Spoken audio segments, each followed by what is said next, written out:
You see people walking with the food. They walk without shoes because they show respect to the person who wake up very early in the morning to steam and prepare their rice for them. And the person who doing the alms giving, they have to wearing a stuff. They shave because of they show respect to the monks as well. You're giving food to the monks, it means you're giving food to your ancestor. So it's kind of like offering food to your ancestor.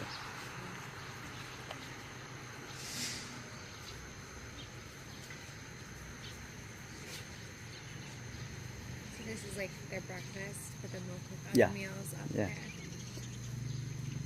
Monks, they based on the Buddhism philosophy, monks they eat for survive, Right. and only 2 meals a day. They have breakfast, lunch, no dinner. That's why lots of people giving them all different stuff. They're giving cookie, rice, and some milk all together. Because at night, a new person a new monks they get hungry. It's very hard to without your dinner. Yeah. So they have a milk.